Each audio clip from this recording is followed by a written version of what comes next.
Hi, this is MassComm 653, Teaching Methods and Mass Communication for Spring 2013.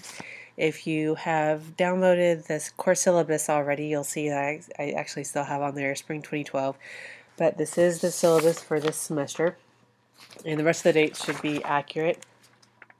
And I am Dr. Marion Martin, your instructor for the next 8 weeks. This is not me, but instead my two adorable kids, and who you might hear in the background as I'm recording this. But that's Katie and Zuzu. Katie's the older one. Anyways, and I'm Dr. Marion Martin. I have my PhD from the University of Iowa, and right now I work in the House of Representatives in the Oklahoma State Legislature. So for those of you who had me in the fall, things have changed quite a bit. I'm no longer in Texas. My family and I are now in Oklahoma City, and I work at the state capitol. Anyways, that's a little bit about me. I'm looking forward to teaching you this for the next 8 weeks, familiar faces and new. So that's great. All right, and we'll go over, right now I just want to go over the syllabus a little bit. The majority of the first couple pages are really just the kind of typical stuff you'll see on course syllabi. But one thing I'll point out from the first page is that as things get going and I get to know you all a little bit, I'll add things and take things away, add new readings, whatever. I'll try and let you know as soon as possible when I've decided to add something so you can get to it. But that's kind of my my little thing that you might need to know. I might adapt the course to what everyone's emerging interests are. And then your something that I also want to point out that is really, really important is I take plagiarism very, very seriously. And the syllabus has the college plagiarism policy. But if you do not cite accordingly, if you do not provide in-text citations or links in your work, so I know where you got your ideas, I will count that as plagiarism and you will be graded accordingly. So you need to learn to cite and cite thoroughly and always account for your ideas and where you got them. So research thoroughly, attribute thoroughly, and that should go without saying for anyone who works in a communications field, but I just need to reiterate that because apparently some students aren't familiar with that idea. So just know that. Let's see, so your required text for this class is McKeechee and Svidnicki, or maybe I butchered that, the course called Teaching Tips. Some of you may have gotten a newer edition. That's fine. I don't know how that lines up at all. So I hope it doesn't cause too much of a problem between editions, but if it does, we'll take care of it. I have one text, and hopefully we all get the same thing, but we'll figure it out. So if I don't want anyone to be out more money than they need to be. So anyways, and then the grading scale is 500 points total. It goes down in 50-point increments, so 450 through 500 is an A and onward. Our course goals are fairly straightforward, mostly to teach you, get a sense of what you'll be encountering if you become a teacher, a journalism teacher, a mass communication teacher, to kind of go over some teaching strategies that you might want to use. To recognize the opportunities and challenges of online learning environments. I don't think we'll make this course solely about online learning, but it'll definitely be a component. And then to understand the components, concepts, and theories involved in the creation of mass communications courses. And then your student learning outcomes, we want you to develop your critical thinking skills further. So the weekly discussion will be a big part of that. We want you to learn to apply your critical thinking skills, to demonstrate an understanding of teaching methods and theories.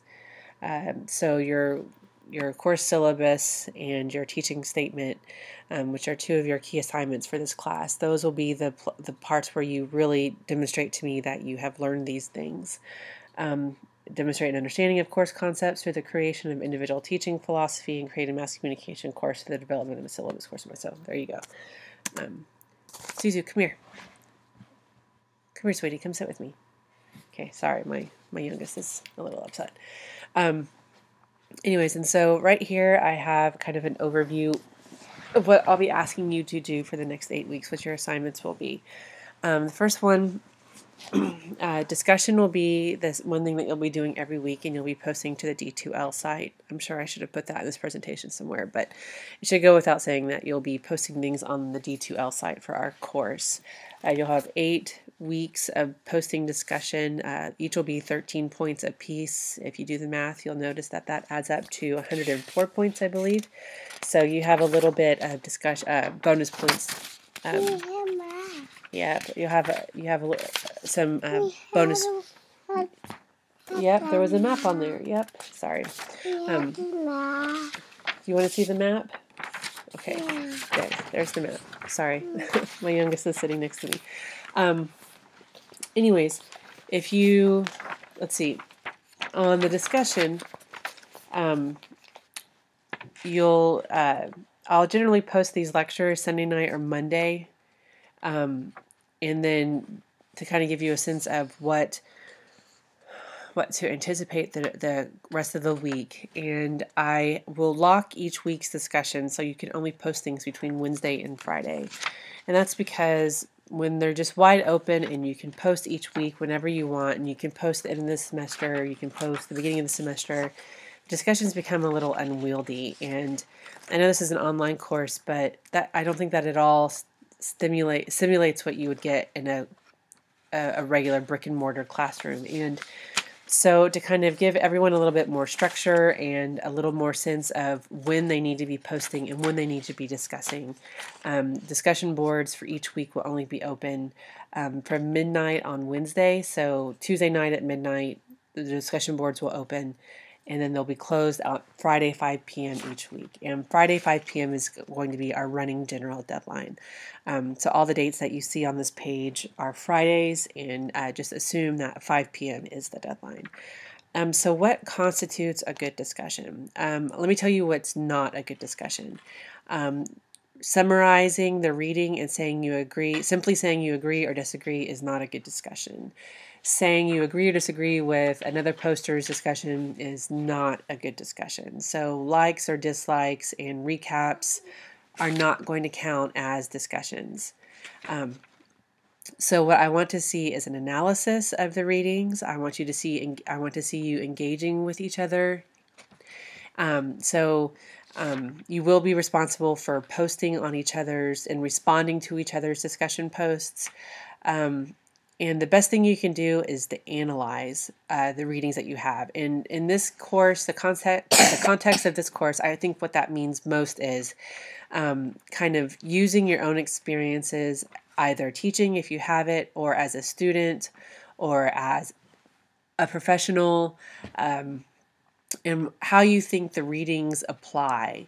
So bringing the weight of your own experience to the readings themselves, and using them to kind of judge what you think about the readings. If you think it makes a good point, a bad point, and why. And so personal anecdotes are not bad here. I think that's actually a good thing. Use your own experiences to synthesize the readings and to kind of make sense and decide if you think this is a good point, if this is a good way to teach that thing. So, let's just not forget that all of us have substantial experience in the classroom as students, at least, if not as teachers. And that's a valid experience. But I think you'll find, if you haven't taught yet, that when you teach, your experience as a teacher is very different than as a student. And so I just kind of want to see you bring that experience and use that to kind of judge the readings, to analyze them, to critique them. That is a good discussion. But just simply saying you like it or you dislike it, that's not going to work. And I judge quality over quantity, so you can give me a dissertation and I still may not give you an A on the discussion. And there's a few more things in the syllabus that you can read yourself. The syllabus and the teaching critique, on March 29th, you're going to turn in a 500-word critique of a syllabus from another class that you have taken, or you don't have to take it, but another class that interests you, that kind of feeds into the class that you're going to do for that you're going to propose for our class. You're going to you're going to identify one somehow, and get a hold of that syllabus and then do your own assessment of it. Tell me what you think, what you would do differently, that sort of thing. If you happen to be at a place where you can observe someone teaching, that's great too. Anyways, we'll talk more about this in the next week or two. I'll give you some more information. And then you're going to write a teaching statement or philosophy. The preliminary draft is due on March 22nd. So that's when I just want you to start sketching out your teaching statement. This is basically kind of your position statement as an instructor. What you see is important, what you see the role of your position as instructor is, and how you implement that in the classroom. And you'll find this to be valuable because when you apply for academic positions in higher ed, at least, you're going to send these out all the time, especially for liberal arts programs. Not as much for big schools, but definitely for liberal arts schools, little schools. Community colleges, that sort of thing. You will be sending out teaching statements constantly. So it's good to have one of these on hand. And it also serves as a blueprint for your views and your approaches to teaching for the rest of the semester. So I've written out some of the deadlines associated with this as well. And then finally, your final course project is the course syllabus. You're going to write an entire course syllabus. And so by this Friday, I want you to write a little bit about what kind of class you think you want to write, you want to propose, or the syllabus that you'll be writing. Just it's nothing formal. It's not necessarily set in stone, although it helps if you do the work now that you mean to do at the end of the course.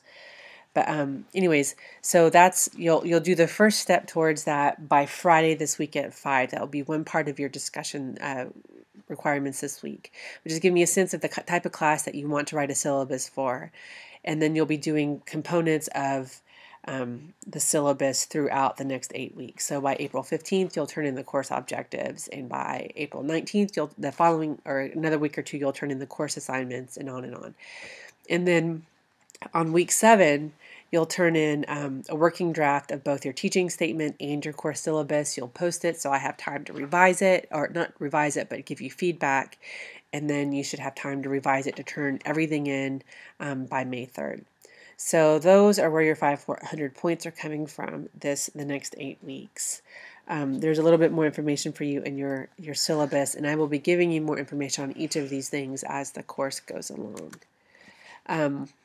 Also, please pay attention to the course calendar, because I was looking at the book and it doesn't necessarily go in an order that I think makes sense. So the readings jump around, and we do not go in chapter order throughout the semester. It jumps around a lot. And so look at the course calendar closely so we're all on the same page. And in some places, I have you read a couple chapters at a time, and that may seem like a lot, but these really are very short chapters. I mean, the print is small, but I mean, some of the chapters, I don't know if they're even 10 pages long. And at a graduate level course, that should be nothing for you. So typically, you get hundreds of pages per week, and I really think the reading is manageable.